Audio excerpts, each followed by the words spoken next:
Dr. Joseph Martin here.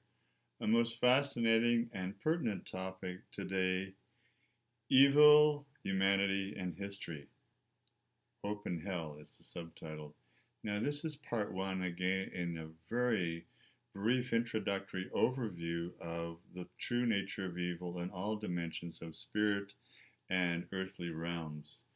We can start by saying that in the spiritual realms, that is, in the ontology of the cosmos and the truth of the cosmos and its reality, everything is dyadic, as we've said in other videos previous to this one. So we know that good and evil are the main components, the central core components for the entire universe.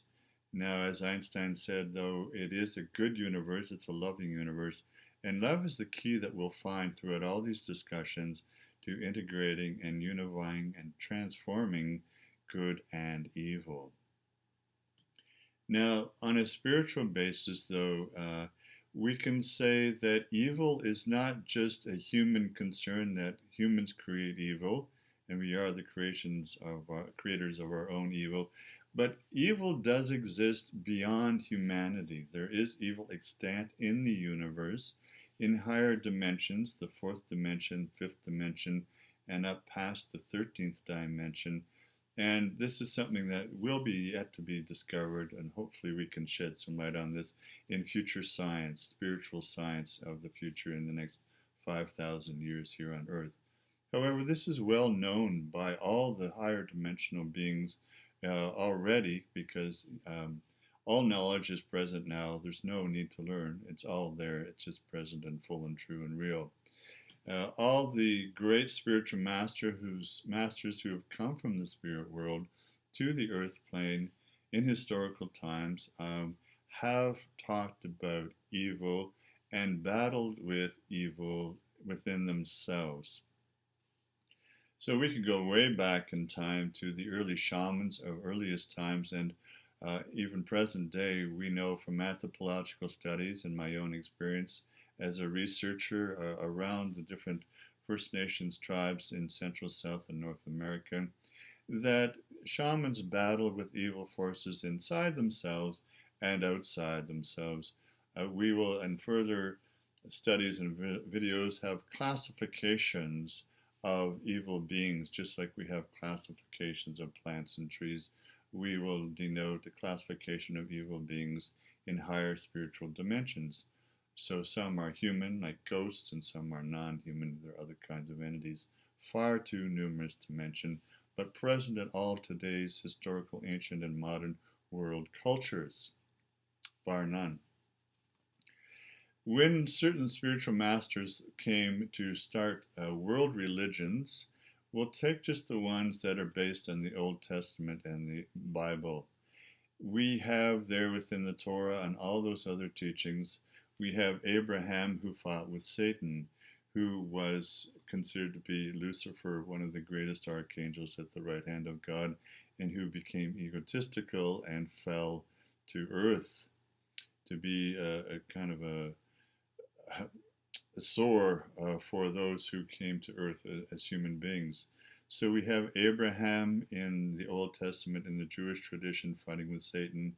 We have Jesus fighting with Satan for 40 days in the desert prior to his great mastery and messages to all human beings for all time about the greatness of love to overcome evil and hatred.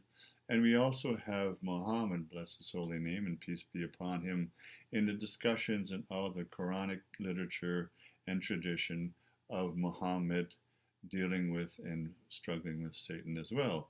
So these three great world religions have evil at their core, and the battle of individuals and societies around evil, and in this case, Satan and Lucifer. In an earlier religion with Zoroastrianism, we have Ahura Mazda, who's the great good creator, dealing with Angra Mainyu, who is the evil creator. Now, there are many others as well. We can say that the most recent anthroposophical spiritual teachings of Rudolf Steiner, he has taken on the knowledge base of all these world religions that I've just mentioned and a few others and come up with a notion of two evil beings that do play a great historical role, psychological, spiritual role here with humans and societies. And these would be Ahriman and Satan, or Satan and Lucifer. Satan and Lucifer are actually the same name for the two names for the same being. Now, if we look at anthropology and mythology, as Joseph Campbell and many of us others who are mythologists worldwide, we realize in all the creation mythologies of all cultures of the world, ancient and modern, band, tribes, chiefdoms, and states, we have come up with the creation mythologies of dual twin creators. There is always a good creator and there's always an evil creator. I've just mentioned one for Zoroastrianism. And we can say that in my Mohawk tradition, one of my PhDs was an ethnology of the Mohawk society, history, culture, and mythology, in which I went through some of the aspects of our good and evil twin creators and how they play out in society and on earth. So that's an important thing to recognize. Now, in history, if we just now switch to the level of history, we could go back to the most ancient times, in fact, 4 million years, if we knew how to go back and remember all that, and we can. But certainly, if we just go back to Atlantean times and times beyond that, through ancient Egypt, with there's all sorts of good and evil beings within ancient Egyptian tradition and religion, just as there are in Tibet in the animistic and pre-Buddhist society. There are many there, which I will get into in separate videos for each of these ancient traditions and cultures. Within Japan, within China, within India, within all of these traditions. So we can say that historically, though, if we're just strictly looking at the historical record, we can say that the record of human history has all been about good and evil, and the battle between good and evil within individuals and kings and royalty and rulers, and the perpetration of evil in War and Peace, if you like, which is quoting a great book by Tolstoy, that the whole history is all based on the interpenetration and the fight of good against evil between societies, between ethnic groups, between religious groups, and between neighboring groups, and even between families. Romeo and Juliet is one good example, Shakespeare's play, and how it can destroy love. So we have good and evil rife in the very central core of what it means to be a human being, not just here on earth, but in all the realms of the higher beings as well. And you know, the good that you have here on earth when you pass over into your other realms of the fourth dimension, or the evil that you have here on earth, will be carried forward into these higher dimensional realities. There is no end to it. There is always an ongoing battle. Now let's look at the fourth level of good and evil, though. This is the psychological realm of good and evil. There are many books in modern psychology that we could say about the basis of cruelty versus kindness, and I will get into that in the next video in part 2.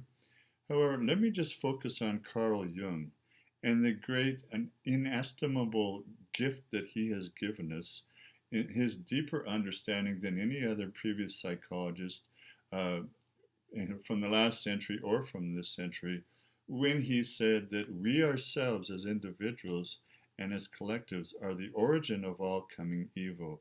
And this is where I want to point out the fact that evil does exist for the greater part here on earth within each human being. The Third World War starts and goes on within every human heart on the planet. It's whether our choice, whether we want to be cruel or kind, and it really comes down to that and nothing more. The only thing that will change all that is the choice to be loving. And you can learn to love and you can learn to be kind. Yes, it is innate, and our best, highest, most truest part of ourselves is that we are perfectly good, perfectly kind, perfectly loving. It's just that through experience we've chosen not to be. We can re-choose and decide we want to be loving. But there is a battle for your life and your death within your heart, within your own experience about whether you want to be loving or hateful, whether you want to promote life in the living or whether you want to choose death and the dying for yourself and for others. This is key to human life, and we will look at this in psychological, purely psychological terms in coming videos. It also has immense ramifications for societies and cultures as to how we are going to proceed at this time on the planet. Because, really, unless we all choose for love, we could be in disastrous circumstances in the future here. I'd just like to say in closing for now that, not only is it a personal choice, but it is something you have to battle with.